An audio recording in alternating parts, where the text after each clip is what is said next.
আমার স্বদেশ। আসসালামু আলাইকুম। আমন্ত্রণ জেআরএফ রেমিটস এনআরবি আইটিভি সংবাদে। আপনাদের সাথে আছি আমি নয়নমণি। বাংলাদেশ সফরে আসা মালয়েশিয়ার স্বরাষ্ট্রমন্ত্রী সাইফুদ্দিন নাসুসন বিন ইসমাইলের সঙ্গে বৈঠক করেছেন প্রবাসী কল্যাণ ও বৈদেশিক কর্মসংস্থান মন্ত্রী ইমরান আহমদ। এ সমঝোতা বৈঠকে মূল আলোচনায় ছিল শ্রমিক রপ্তানির অচল অবস্থা। এ নিয়ে দীর্ঘ আলোচনা হয় উভয় দেশের মধ্যে। শেষ পর্যন্ত সমঝোতা চুক্তিতে পরিবর্তন আনতে পর্যালোচনায় রাজি হয়েছেন মালয়েশিয়ার স্বরাষ্ট্রমন্ত্রী। এ সময় সাইফুদ্দিন নাসুসন বিন ইসমাইল বলেন, সমঝোতা চুক্তি নিয়ে কথা বলেছি। আজকের আলোচনার বড় অংশ নিয়েছিল এই চুক্তি। অভিবাসন ব্যয় আমরা কমাতে চাই। আগামীতে দুই দেশের প্রতিনিধিরা বসবেন, তারা পর্যালোচনা করবেন সমঝোতা চুক্তিতে পরিবর্তন আনার প্রয়োজন আছে কিনা। রোববার রাজধানীর স্কাটনে প্রবাসী কল্যাণ ভবনে কল্যাণমন্ত্রী ইমরান আহমদের সঙ্গে এ বৈঠক হয়। বৈঠকে উপস্থিত ছিলেন প্রবাসী কল্যাণ ও বৈদেশিক কর্মসংস্থান মন্ত্রী ইমরান আহমদ, সিনিয়র সচিব ডক্টর আহমেদ মনিরুস সালেহীন সহ দুই দেশের ঊর্ধ্বতন কর্মকর্তারা। মালয়েশিয়াতে বাংলাদেশি কর্মী পাঠানোর প্রক্রিয়াতে বড় ধরনের পরিবর্তনের আভাস দিয়েছেন দেশটির স্বরাষ্ট্রমন্ত্রী সাইফুদ্দিন নাসুসন ইসমাইল। তারা জানান, কর্মীদের স্বার্থে প্রয়োজনে সমঝোতা স্মারক পরিবর্তন, অভিবাসন ব্যয় কমানো সহ আরও নতুন সংযোজনের কথা এসেছে। এসব বিষয়ে সিদ্ধান্ত নিতে চলতি মাসেই ওয়ার্কিং গ্রুপের বৈঠকে বসবে ঢাকা কুয়ালালামপুর। এ সময় প্রবাসী কল্যাণমন্ত্রী বলেন, আলাপের মধ্যে আমাদের স্বার্থ সংশ্লিষ্ট যা যা আছে সব কথাই হয়েছে। এখানে কষ্টের ব্যাপার আছে, ওখানে যাওয়ার ব্যাপার আছে, সবকিছুই আলোচনা হয়েছে। একটা বিষয় মনে রাখতে হবে, এ সরকার কিন্তু নতুন সরকার। আগের সরকারের সঙ্গে আমাদের যা কিছু কথা হয়েছে, এখন কিন্তু বিরাট একটা পরিবর্তন আসবে। এ ব্যাপারে মালয়েশিয়ার মন্ত্রী আশ্বস্ত করেছেন। চলতি মাসে দুই দেশের ওয়ার্কিং গ্রুপের বৈঠকে আলোচনার মাধ্যমে এসব বিষয়ে চূড়ান্ত সিদ্ধান্ত নেওয়া হবে বলেও জানান মন্ত্রী। দেশটিতে সর্বোচ্চ সংখ্যক বাংলাদেশি অভিবাসী রয়েছে, যা নিয়ে মালয়েশিয়ার স্বরাষ্ট্রমন্ত্রী বলেন, মালয়েশিয়ায় বর্তমানে 15 লাখ বিদেশি কর্মী আছে, এর মধ্যে 4.5 লাখ বাংলাদেশি কর্মী। সেই কারণেই বাংলাদেশ 15টি সোর্স কান্ট্রির মধ্যে প্রথম স্থানে আছে। এদিকে রিক্রুটিং এজেন্সির সংখ্যা বাড়ানো নিয়ে সাংবাদিকরা প্রশ্ন করলে কোনো জবাব দেননি প্রবাসী কল্যাণমন্ত্রী। বিদেশি প্রতিষ্ঠানকে সেবা দিয়ে পাওয়া বৈদেশিক মুদ্রা বা ডলার দেশে আনার প্রক্রিয়া সহজ করল কেন্দ্রীয় ব্যাংক।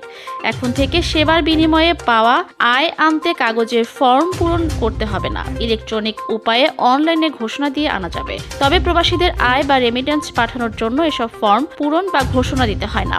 বুধবার বাংলাদেশ ব্যাংকে বৈদেশিক মুদ্রা নীতি বিভাগ থেকে এ সংক্রান্ত সার্কুলার জারি করা হয়েছে। অনুমোদিত ডিলার ব্যাংকগুলোকে পাঠানোর নির্দেশনায় বলা হয়েছে, ইন্টারনেট ব্যাংকিং ব্যবস্থায় অ্যাপ ভিত্তিতে রেমিটেন্স আনতে অনলাইনে ঘোষণা দিয়ে লেনদেন করা যাবে। পরে ইলেকট্রনিকভাবে ঘোষণার প্রিন্ট করা ফর্ম 30 দিনের মধ্যে গ্রাহককে সই নিলেই হবে। এতদিন ফর্ম পূরণ করে সরাসরি জমা দেওয়ার পর বৈদেশিক মুদ্রা আনতে হতো। এছাড়া সেবাদানকারী ব্যক্তি বা প্রতিষ্ঠানের ব্যাংক হিসেবে অর্থ না এসে যদি ওই আয় অন্য কোনো ব্যাংক হিসেবে আসে, তাহলে ব্যাংক বৈদেশিক মুদ্রা বাংলাদেশ ব্যাংকের আরটিজিএস সিস্টেমের মাধ্যমে গ্রাহকের ব্যাংকে স্থানান্তর করতে পারবে।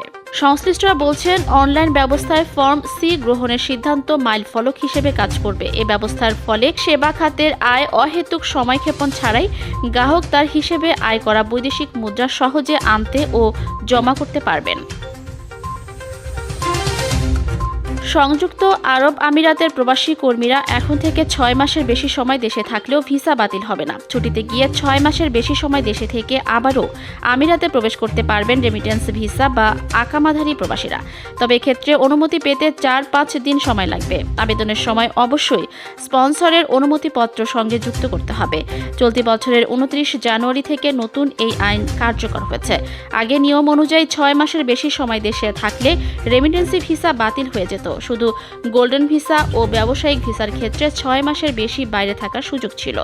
নতুন নিয়ম অনুযায়ী ভিসার মেয়াদ থাকলে দেশে 6 মাসের বেশি সময় থাকার সঠিক কারণ জানিয়ে federal authority for identity, citizenship, customs and forest সিকিউরিটিতে 150 দিরহাম ফি দিয়ে আবেদন করে অনুমতি নিতে হবে। এতদিন নানা কারণে দেশে বেশি সময় অবস্থান করা অনেক প্রবাসী পুনরায় আমিরাত ফেরার সুযোগ পাননি। তাই নতুন আইনের খবরে বাংলাদেশি সহ সব দেশের প্রবাসীরা খুশি। ইটালির বিভিন্ন স্থানে তল্লাশি অভিযান চালিয়ে 3 ব্যক্তিকে গ্রেফতার করেছে পুলিশ। অনুমোদিত অভিবাসনের সহায়তাকারী একটি অপরাধ চক্রের সঙ্গে তারা জড়িত বলে মনে করছে দেশটির পুলিশ। তাদের গ্রেফতারের পাশাপাশি অনেক স্থানে তল্লাশি অভিযানও চালানো হয়েছে।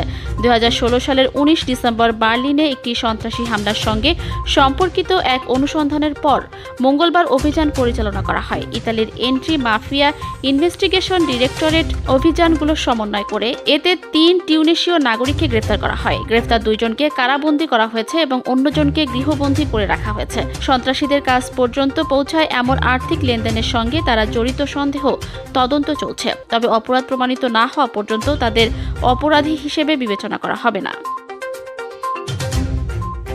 দর্শক, এই ছিল আজকের সংবাদে। ভিডিওটি ভালো লাগলে লাইক, কমেন্ট এবং শেয়ার করুন। ফলো করুন আমাদের ফেসবুক পেজ। প্রবাসের খবর জানতে এখনই সাবস্ক্রাইব করুন আমাদের ইউটিউব চ্যানেল NRBI TV। পরবর্তী সংবাদ দেখার আমন্ত্রণ জানিয়ে বিদায় নিচ্ছি আমি নয়নমণি। প্রবাসে আমার স্বদেশ।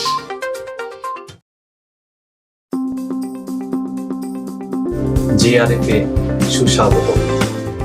JRF রেমিটস, জাপানের 1 নম্বর রেমিটেন্স কোম্পানি। বাংলাদেশ থেকে যে কেউ যে কোনো সময় নগদ, বিকাশ বা ব্যাংকের মাধ্যমে টাকা পাঠাতে পারেন খুব সহজেই।